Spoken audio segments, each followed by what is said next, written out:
Undri, and Sir Satya Gopal Rajguru with us today, who will be guiding us through this fascinating discussions. I request you all on stage.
Hello.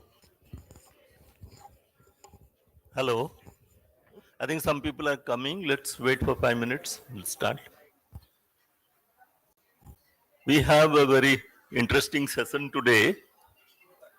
We have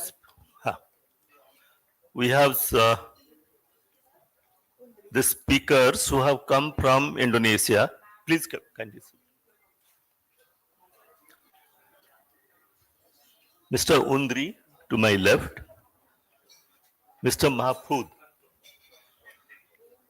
and Ernie is the translator because they speak in Indonesian Bahasa. The topic today is cultural bond between Odisha and Indonesia. For people of Odisha, it is not a new term. Bali Jatra is very much known. Let me describe how Bali Jatra used to take place. Then we'll go over to, they will speak about the cultural relations and then think. Bali Jatra used to start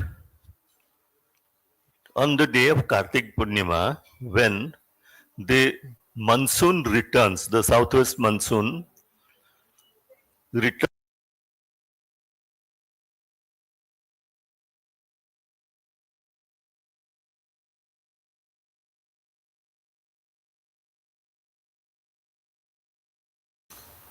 And in the month of Kartik Purnima, that is September, October, there is a return monsoon.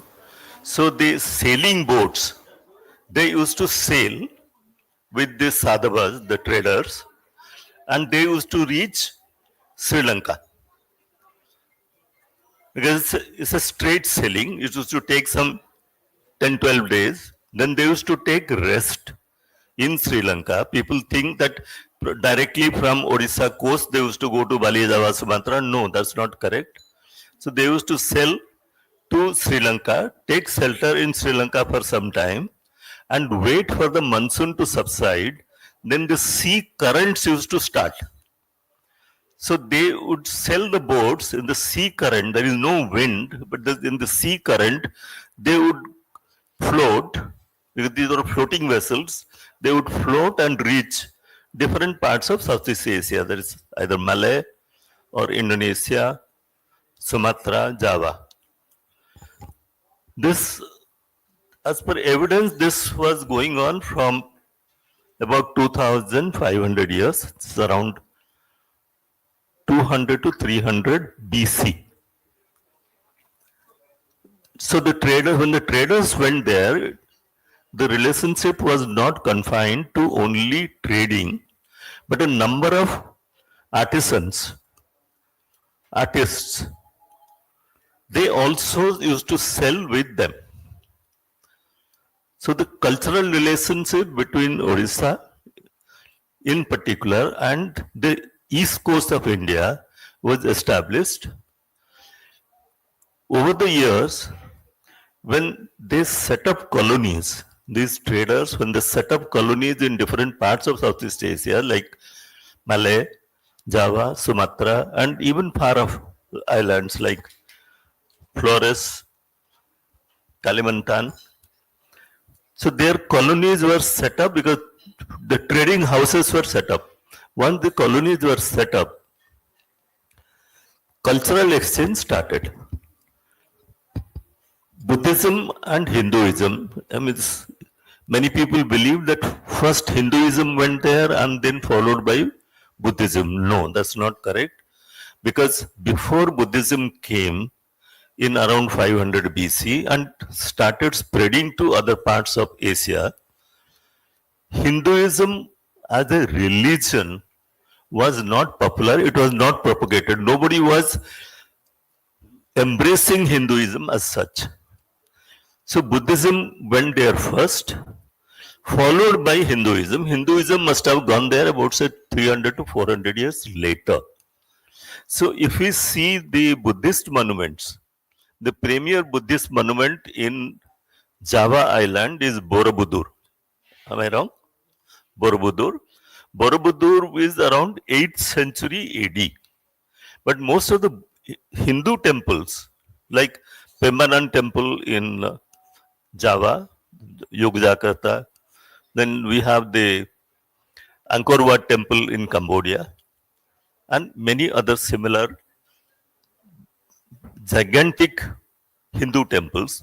They came up only after 300 years, that's around 1100 to 1200 AD. So this is a very fascinating story, but the concepts are quite different.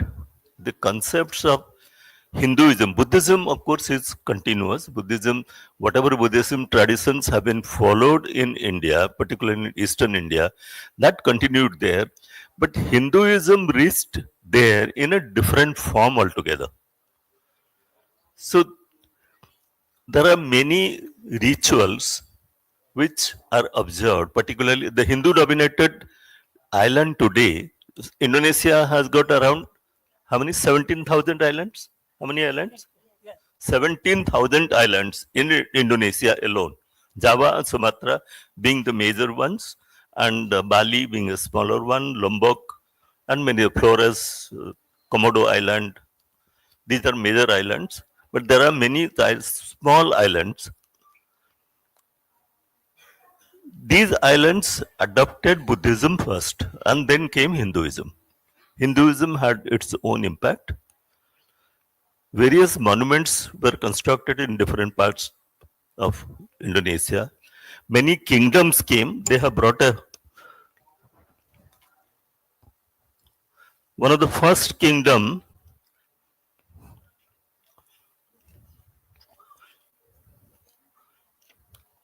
was the ancient Kutai kingdom in 5th century. Then the next major kingdom was Majapahit, I think, Majapahit kingdom, which came around 11th, 12th century. And then again, Islam also went from India because the Indian traders who were going to these places, they got converted to Islam in India and they took Islam. Unlike other parts of the Asia, where Islam was brought by Arab traders, Islam went to Indonesia, different parts of Indonesia and Southeast Asia by Indian traders. So it's a very fascinating story. It's a continuity of cultural relationship with India. There are various stories, interesting stories. One story is that there was a prince. He fell apart with his father. He perhaps belonged to Odisha, Kalinga. So he left for Southeast Asia, reached Sumatra, and since he was very well trained in warfare, he joined as a senior soldier, became the commander-in-chief, married the princess, and when the king died, he became the emperor, the king. he established the most powerful kingdom in Southeast Asia called the Burma Kingdom, Suvarna Burma. Then various other kingdoms were established. Now, I would request them, because they don't speak any language other than the local language of Indonesia, that is Bahasa. So both of them will speak in Bahasa and she will translate. So let them begin and we'll listen to them, and since it will be an interactive session and it's a subject which is very close to our hearts, particularly for people of Odisha, you can keep asking questions while we progress. So shall we start?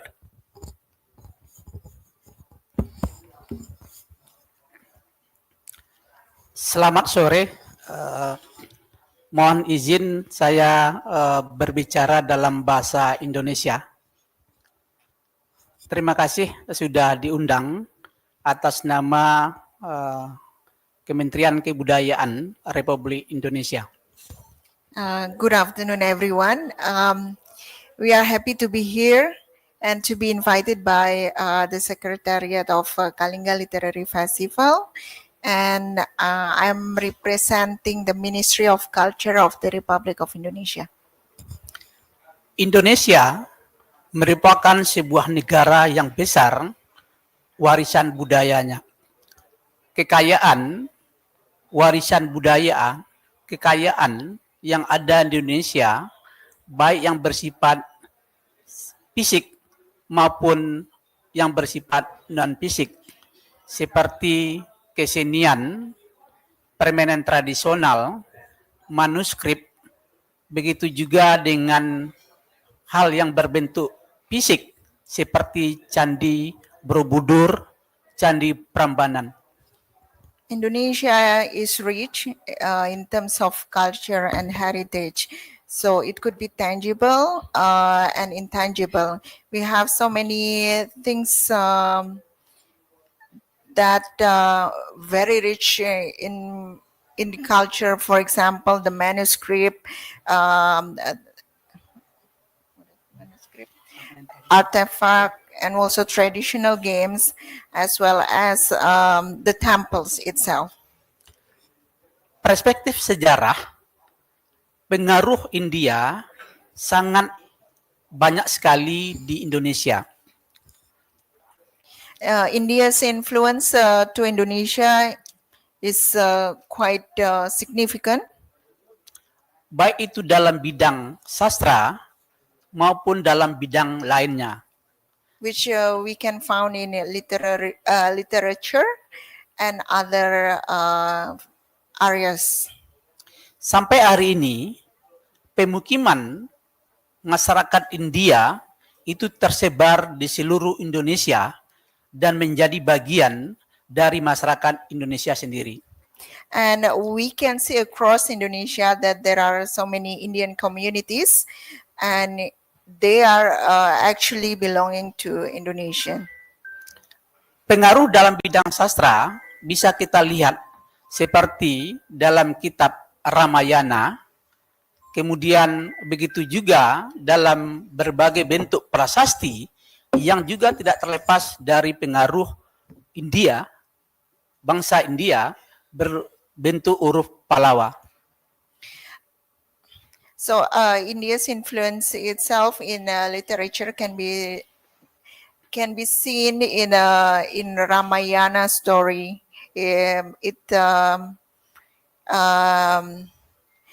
impacted some literature and literary kind of products in Indonesia, and also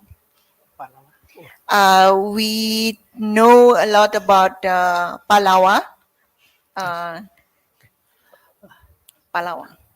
Saya ingin mencontohkan sebuah pemukiman yang unik di daerah Sumatera, khususnya di Sumatera Barat. Ada pemukiman India yang sampai hari ini menjadi bagian masyarakat Sumatera Barat. In Indonesia itself, particularly in West Sumatra, which Sir already, Rajguru ji already mentioned earlier that how the Indian traders coming to Indonesia. And this particular place, West Sumatra, is on the seashore, and there is communities over there, and they are Indians. Artinya adalah masyarakat India dengan masyarakat Indonesia dari dulu sampai hari ini hidup berdampingan dengan baik. So it's been ages that Indians living in Indonesia and the Indonesian itself are living in a harmony. Bahkan kebudayaan yang hidup di daerah Sumatera, contohnya, itu masih memakai budaya India yang hampir sama dengan di daerah ini. And taking a good example about that, Indians live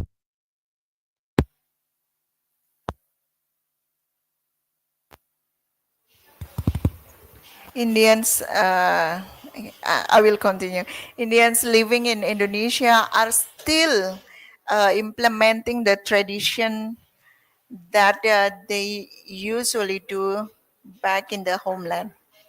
Seperti dalam segi berpakaian, kemudian juga dalam segi ritual-ritual keagamaan lainnya.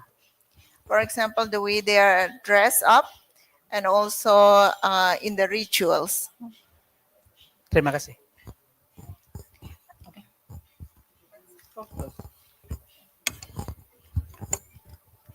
Selamat sore, saya Mahfud dari Indonesia. Saya seorang novelis dan sore ini mungkin saya lebih banyak bicara tentang huruf, tentang aksara, tentang bagaimana Odisha dan secara umum India terhubung dengan Indonesia. Good afternoon. My name is Mahfud, and he is actually novelist. He is Mahfud, and he's a novelist. And this afternoon, he would like to talk more about the literature, about the cultural bond between Odisha and Indonesia. Semua tentu saja dimulai dari Palawa seperti yang disebut Mr. Undri tadi. Dan dari sana barangkali mungkin orang Indonesia mendapat aksaranya. Dan dari Palawa kemudian kita menemukan banyak varian-variannya. Dan begitulah kemudian prasasti-prasasti mencatat pengetahuan kita. So actually everything started from Palawa. And it developed the way Indonesian use the alphabet and the various thing related to artifact and others. Tapi berbeda apa yang terjadi dengan Indonesia dan India di tahap-tahap berikutnya, karena ketika di India aksara-aksara tetap hidup dalam waktu ribuan tahun, di Indonesia aksara-aksara berubah dari waktu ke waktu. But we can see the difference between both countries, India and Indonesia, where you are still using your Sanskrit, for example, which still live until now from those days. Meanwhile, in Indonesia, we barely use it anymore, and then the young generation lately need to dig upon it. Just 1 minute to interfere. Can you give any examples of any words of Odia origin that have been adapted in Bahasa? What are those words? I think one word I can think of is cling. Yes. So can you elaborate a little more? How many, is there any such words? There is another word called kantilo. Does it appear in Indonesia or Bali? Saya mungkin tidak secara spesifik menemukan apa yang dari Odisha ada di Indonesia, tapi di sebagian di hampir seluruh Indonesia kita menemukan nama, kata, nama geografi yang sama. Ada Madurai, ada Madura, semacam itu. Ada manusia di saya pikir di Tamil ya. Ada manusia di Melayu, dan tentu saja lebih banyak lagi ketika kemudian secara sangat serempak orang Indonesia beralih dari bahasa Sanskrit ke Jawa kuno, lalu kemudian secara bertahap dan kemudian nyaris keseluruhan ke aksara dan bahasa Arab, yang nanti kemudian memunculkan bahasa Melayu awal yang akhirnya menjadi bahasa Indonesia. Dan bahasa Indonesia kemudian dituturkan dalam cara dan dituliskan dalam cara aksara Latin.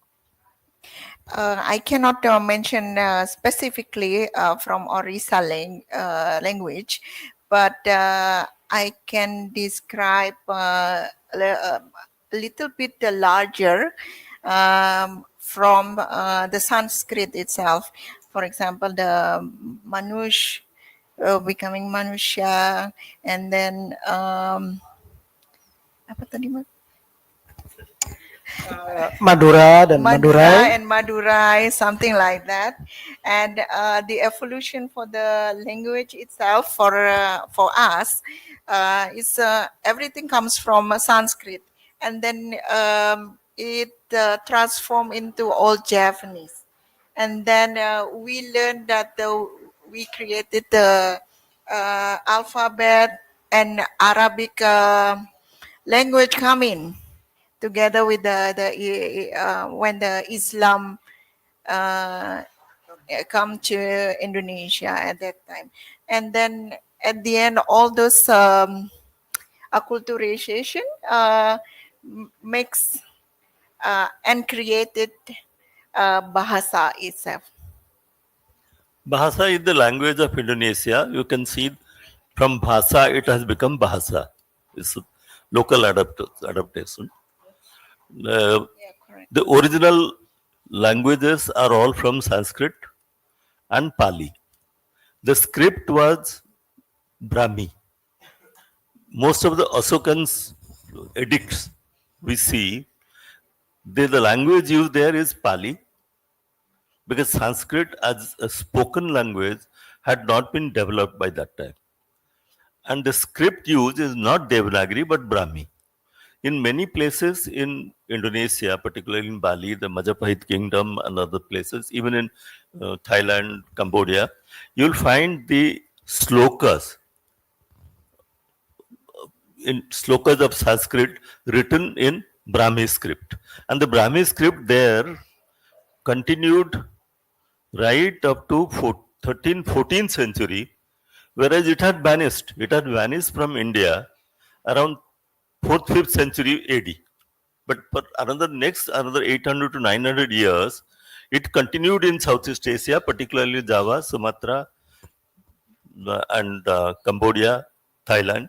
It continued there. Subsequently, they adopted what is called the Javanese script. The Javanese script again was influenced by Brahmi, and also certain characters of Tamil, because Tamils also started reaching in a very big way, particularly the Cholas, the Pallavas, before the Pallavas, they reached there. So their script, the Javanese script, got influenced by Tamil scripts as well.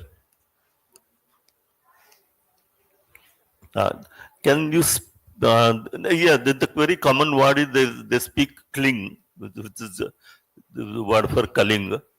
It is still spoken there. and their counting is Ika Dua Tiga, Ek Do Tin. And the biggest Hindu temple in the world is Angkor Wat, not in India. And the second biggest Hindu temple is Pembanan in Java. The biggest religious structure in the world is Borobudur Stupa in Java. So these are the close connections between Indonesia, Southeast Asia and India, and specifically with Kalinga. Now, is there any folklore in Indonesia that the Kalinga traders used to come there, take rest there, and they used to sail even up to China? There has been trade relationship between Indonesia and China, where the Indian sailors who are coming there, did they take any part in it?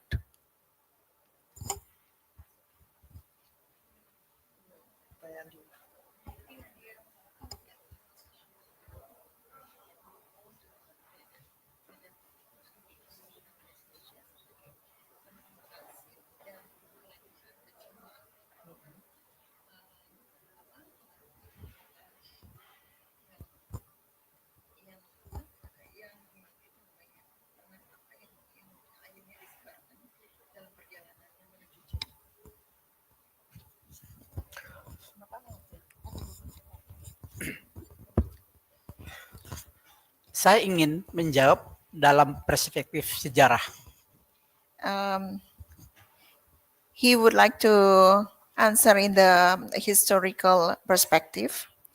Seperti yang saya jelaskan tadi, bahwasanya pengaruh India itu cukup besar di Indonesia. As it's mentioned earlier that India's influence to Indonesia is very significant. Saya tidak tahu apakah Kalinga yang ada di daerah ini kemudian di Indonesia itu diistilahkan dengan keling. And he's wondering why Kalinga is associated with keling, because in Indonesia keling are there. Karena orang India yang ada di beberapa daerah juga diistilahkan dengan keling. Because Indians who live in Indonesia, they call it keling. Pengaruh India juga terlihat seperti yang saya jelaskan tadi di beberapa candi, Borobudur, Prambanan. Kemudian dari India terus ke Sumatera, ke Jawa, kemudian nanti baru ke Cina. Itu perspektif yang saya ketahui selama ini. Okay, so basically the India's influence to Indonesia can be seen from as Rajguru ji mentioned about the temples. Biggest temple in Indonesia, either a Hindu or Buddhist, in Java. And then after that, coming from Sumatra first to Java, and then it explored to China. Tapi harus diingat bahwasanya candi-candi terbesar di Indonesia juga tidak terlepas dari kearifan lokal yang ada di Indonesia sendiri. All those big temples in Indonesia is infiltrated by the local wisdom. Saya ingin mencontohkan Candi Borobudur. Candi Borobudur walaupun terdapat pengaruh India, tapi juga berakulturasi dengan kearifan lokal yang ada di masyarakat Jawa, khususnya di Pulau Jawa. take it as an example, the Borobudur in Central Java. This Buddhist temple, beside having India's influence, they are also acculturate with the locals. So it has to be a combination between India and also the local wisdom. Di Candi Borobudur itu kita lihat banyak lukisan, tarian yang juga pengaruh dari India dan juga berakulturasi dengan budaya setempat. In that temple, there are so many paintings on the wall of the temple itself, and also the dance that had to be performed in that temple. It's like endowed the local wisdom. Artinya apa yang disampaikan oleh Pak Moderator tadi, pengaruh bangsa India ke Indonesia itu bisa saja apa ke Cinanya gimana? Ke Cinanya gimana? Bisa jadi ya dari India ke Indonesia kemudian langsung ke Cina. Tapi juga ingat bahwasanya Cina juga punya peradaban tertua di dunia sehingga tidak memungkinkan pengaruh Cina juga datang ke Indonesia.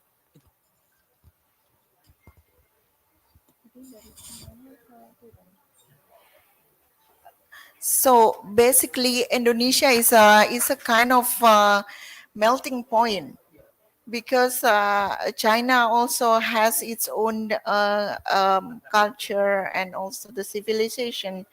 So that's why it's not going up to China, but all the Southeast Asia becoming melting points for both civilization. Some 1500 years back, as I mentioned, one Odisha prince went and settled down in Sumatra and established the kingdom, the Burma kingdom. He decided to call farmers and artisans from Odisha. In the process of around 2 to 3 years, 20,000 people from South Odisha had gone and settled there, and they named the villages after their original villages in Ganjam district. So there are many villages in different parts of Indonesia whose names are exactly identical to the villages in Ganjam district.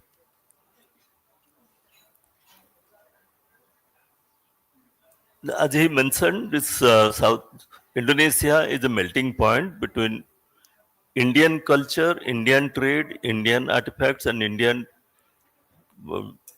Indianization plus China. So, politically speaking, this is one place which will help India to establish trade and commerce and industrial relationship between India and Indonesia, and making a base in Indonesia between India and China. I think let's hope for the best. I have been asked to wind up the session here. If there any question somebody wants to ask, they're welcome.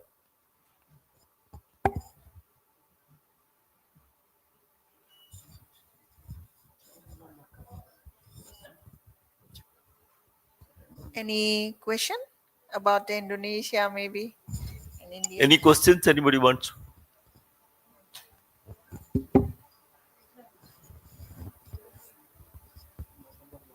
Hello, sir. Hello, ma'am. I'm Chandan. So, I was asking, I'm really interested in traveling to Indonesia. So, what do you think about it? Like, as an Indian, if I went for a cultural shock to Indonesia, so where should I visit first. Yeah. Cultural shock, the differences between the Indian and the No, no, there is no cultural shock at all. I have visited different parts of Indonesia several times. Absolutely, there is no cultural shock. Of course, their way of worship is slightly different from what we have. Like, for example, I'll just show you one. There are many statues here in Mayfair itself. These are from Indonesia. Like, for example, I'll show you one statue here. There's a dragon with an elephant's tusk. Exactly similar statues are there in Mayfair. Mr. Dilip Rai must have collected. Then there are, you see, there are two gateways. Okay, two gateways. One, what they do is they practice is that I'm talking about the Hindus who are there in Bali and also some parts of Java. They worship what is called first appropriate the bad spirit, Bhuta Jagya. First is the Bhuta Jagya, and then it is followed by Deva Jagya. Now, the most interesting part yesterday, Mr. Devdutt Patnaik was there. He has done some research on it, that this concept of Bhuta Jagya had not gone from Odisha, not gone from Kalinga. It has gone from the west coast. Bhuta Jagya practice is there in certain parts of Karnataka. So it will be incorrect to say that only Odia sailors, Odia sadhavas used to trade with Indonesia and others were not doing. They were also doing it.